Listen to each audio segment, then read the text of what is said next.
So yeah, as an investor, if you're looking at entertainment, I love one of our original investors, Raymond. He's a wonderful friend in Dallas, Texas. And he said, I don't invest in movies. I invest in two kids from Alabama. I've always appreciated that about him. But there is something to um, invest in people, you know? And so I think if you're looking at entertainment, invest in people that you believe in and stories that you believe in.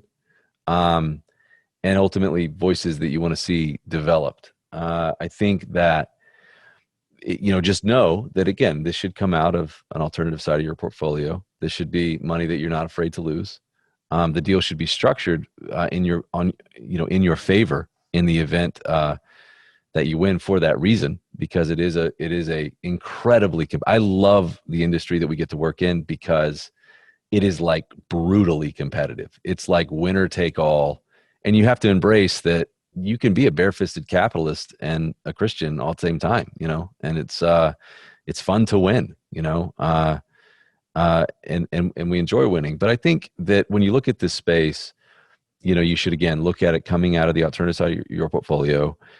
You should look at it as a means of influence and a means of developing talent and voices. You do need capital. A friend of mine wrote a book called Patron, and the idea that every great move of God is paired with a patron, and capital is the means of influencing in this space. But you just need to do it smartly, and I would say just understand that you need to hear a plan.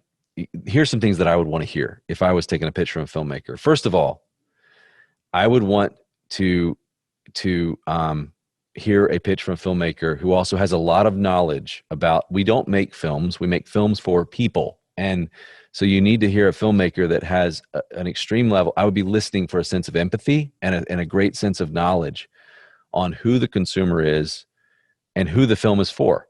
A film needs to be made for a group. And Meyer Gottlieb, who ran Samuel Goldwyn for many years, he taught me this great thing. He said, I don't ever ask, is this a good or a great film? I ask, is this a great film for a group of people? How large is that group? And do I know how to get to them? And so I would be listening for, instead of like, a lot of what happens is, I'm so passionate about this story and stuff like that. It's like, this is the film, and I really think this is the audience for the film.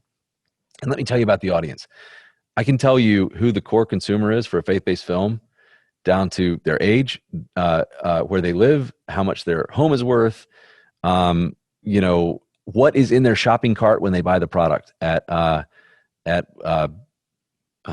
when they buy a physical spinning DVD, which they still do at Walmart, as opposed to like La La Land or something else. And so there just should be an extreme level. I'm a huge believer in extreme empathy when it comes to products. And so you should be listening for someone who has a relationship with an audience and has a knowledge of what that audience wants and is making a film for an audience and has some sort of a reasonable plan that has some sort of a logic of how they're going to not only make the film, but distribute and release the film and market the film specifically. I think that there's a horrible false sum in entertainment, and typically this is why most people lose films, is because lose money in films, is because they're really, it's a producer that's really only thinking about getting the film made. And it's a Herculean task. It's so hard to make a film, but as a filmmaker, you climb that mountain and then the fog clears and you realize there's a mountain twice as tall ahead of you that you weren't prepared to climb, and that's marketing and distribution. So I would look for a holistic plan to not only make the product, but take the product to the consumer. That makes sense.